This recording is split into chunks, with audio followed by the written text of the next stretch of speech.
Hey everyone, I'm Clayfect, and today we are going to make A Chupacabra, a younger, more blood-sucking creature in this cryptic monster line, but I'm going to tell you much more about that while we sculpt the thing, but we are going to sculpt it as a baby.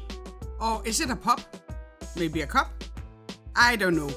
We're going to see it through Clayfect eyes also, so maybe we figure it out there. So without further ado guys, let's get started.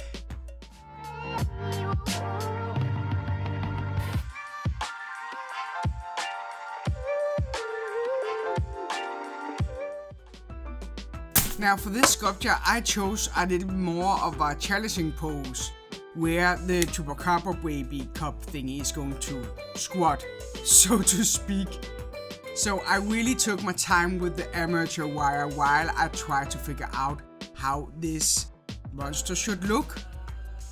You see, with the older cryptic monsters like the Loch Ness and Bigfoot, we all sort of know how it should look. Bigfoot should have big feet, Loch Ness monster is a sea monster, and so on. But since the Chupacabra is a fairly new one to the family, it is a little bit more difficult. There are versions of the Chupacabra where it looked like a winged alien with a long tongue and some spikes. There is a spiky dog that looked like it had mates, and then there the whole werewolf aspect. So it was quite difficult to choose which route of the Chupacabra I wanted to go down on, so to speak. To my lucky unluckiness, you can say, there was a few features that kept repeating themselves when they described this monster. And that was that it had smooth skin with a little hair if any. It had a pointy long tongue, huge fangs, and spikes along its back. Now the reason I say unlucky is because if you picture any of these features, it is pretty difficult to make that cute, but that is why we're here, isn't it? Cuteness of this channel will prevail, so we are going to make sort of the dog route. I'm not going into the alien aspect of it, but we are also going to put all the features in that I just mentioned and hopefully still make it look cute. Now while I build up his body and hopefully give him some feet, why don't we dive in to the world of A Chupacabra? Doesn't it sound cool? A quick disclaimer though, I am not a monster expert on any level, I am simply a girl with Google, so don't come for me, okay?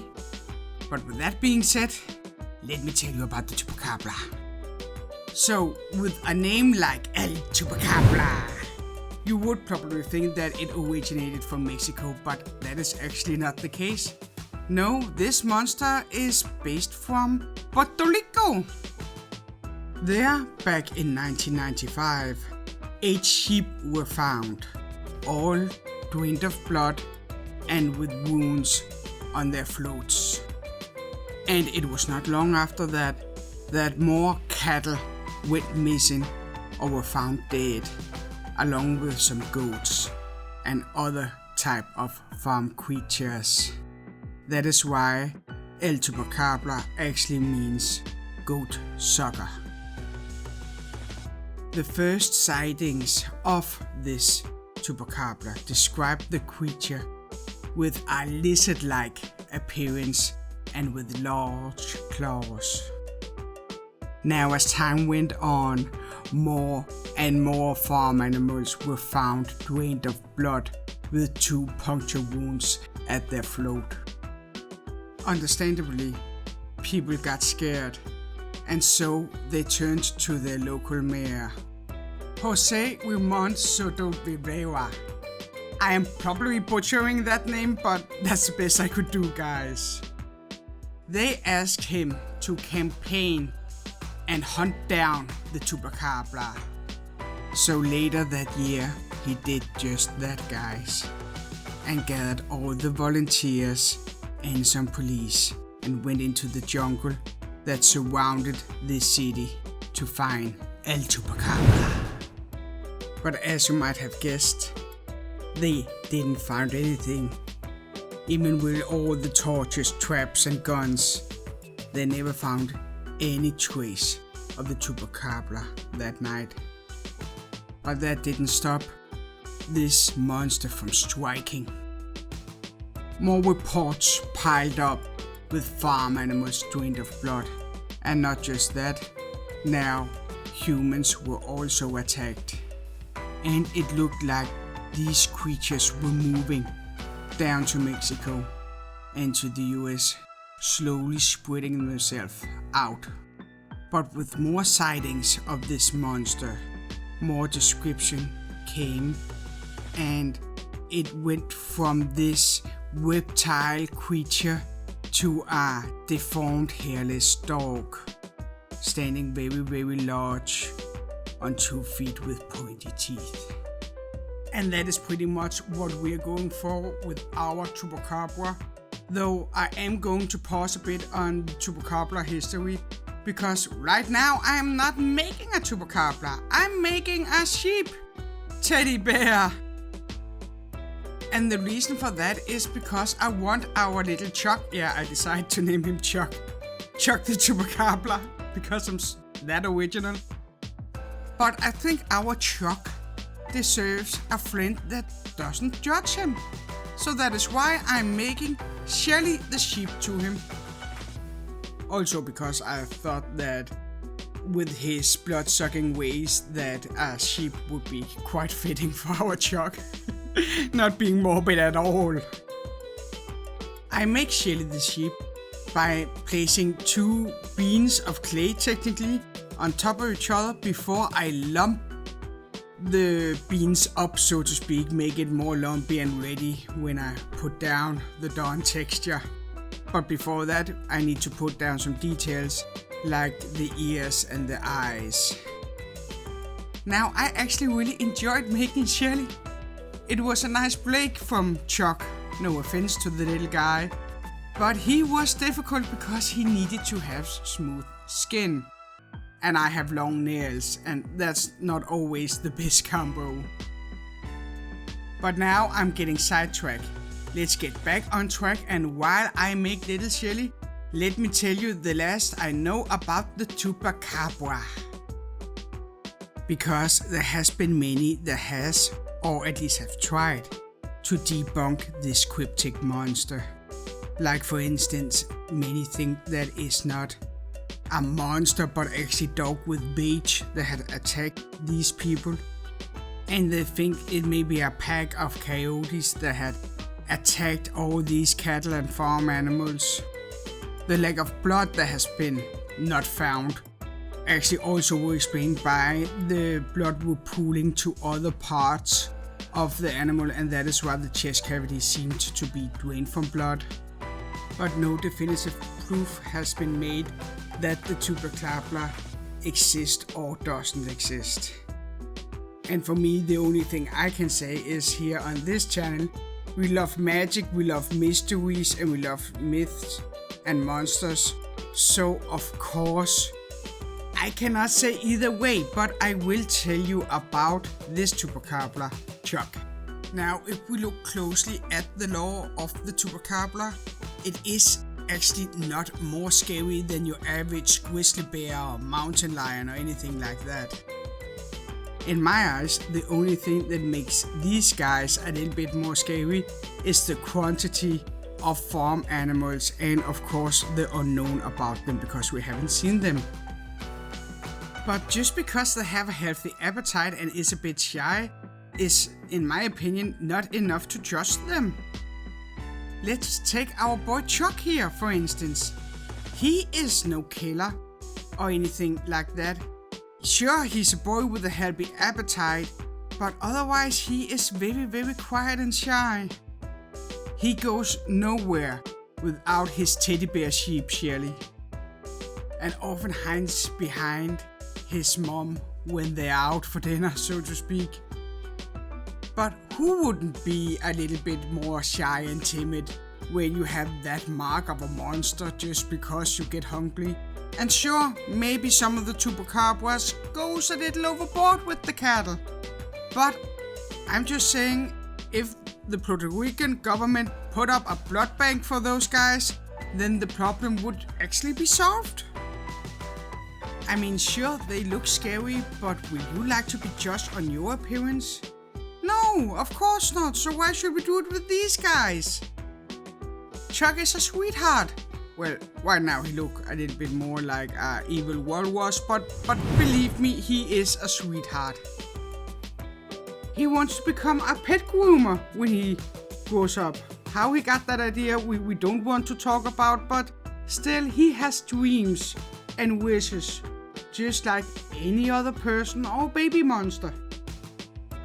And that is one of the reasons I put Chuck in the position he was, to show his shyness and the kindness of him, even though he's a blood-sucking monster, but still.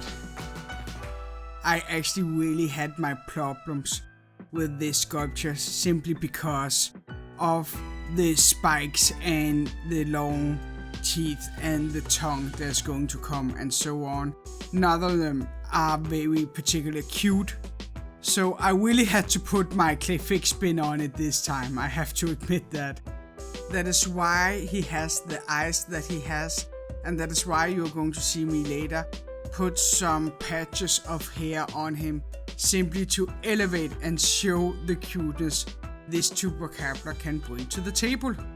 Which really isn't much, but it's something. But as I said in the start of the video, it was really a challenge, and I really did have fun trying to make this little guy look cute. And I actually think I achieved that. I don't think he looks scary at all. No, if you want to see evil mastermind, then you should look at Shelly's soulless button eyes. Now, who knows what going through that stuffed brain of hers? Nobody, that's who. But then again, that is only an unproved theory of mine. This is actually all I know about Chuck the Chupacabra and Shelly the sheep. So why don't we get back to the sculpture where I am cutting out some ears for our little Chucky Chupacabra. We are going for some big fluffy ears here, and I'm using cosplay for that, just like I'm using cosplay for the spikes you can see I have made a lot of. The reason for the big fluffy ears is actually pretty simple. I want to illustrate that this is a Chupacabra baby cup pup, I don't know. So that is why we go in with the big ears, and also to enhance the cuteness, so to speak. Because when I start putting the tongue in it and so on, it is sort of a balancing act, going from cute to creepy. And we definitely want cute. That is also why you can see that our boy Chuck, he is a little bit more chunky than you would normally make a Chupacabra, in my opinion. But again, it is to show the youth and that he is a cup baby pup thingy, which hopefully also helps elevate the cuteness level on this one. And with the last facial features done, it was time for the spikes. Now, just because there isn't an abundance of fur to make doesn't mean that I don't find new ways of torturing myself. Like here when I'm making all the spikes. Now, I don't know why I insist on torturing myself like this. Well, I actually do know why, because I tried with a lot of spikes and it just looked awful, so we are going with the small punk rock spikes.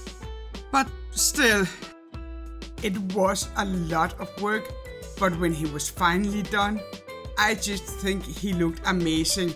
A perfect blend between creepy and cute. Now all he needed was a little paint. I painted his spiky spikes a grayish brown dark color before I went on to the skin and painted that the same color, just in a lighter tone. Speaking of lighter, do you know what would make my day just a little bit lighter? If you like my content, then please consider like, comment and subscribe. That would really brighten my day and hopefully yours. And thank you to all who answered in the community tab if our little Chuck should have wings or not. And I couldn't agree more, he looks so much better with punk rock spikes than he does with a set of wings. Plus, it really doesn't make sense for a Chupacabra to have wings, does it?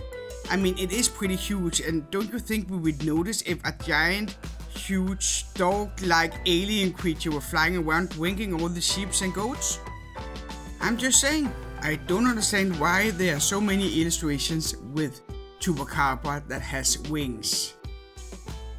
Though, if you are for the winged Chupacabra team, we still love you, it's okay. But it doesn't make sense to me. Though it really doesn't have to make sense to me now, does it? I mean, I'm the person that named our Chupacabra for Chuck, gave him a sheep teddy bear, named that one Shelly, and said that Shelly probably have an evil mastermind. So, yeah, don't listen to me, guys. Just watch me as I paint our little Shelly in some light and bright colors.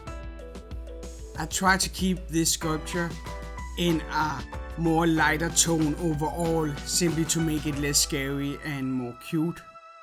Unfortunately, for me it also gives a bit of a cartoony vibe that I'm not quite sure I love or not, but I guess that's the price you have to pay for cuteness.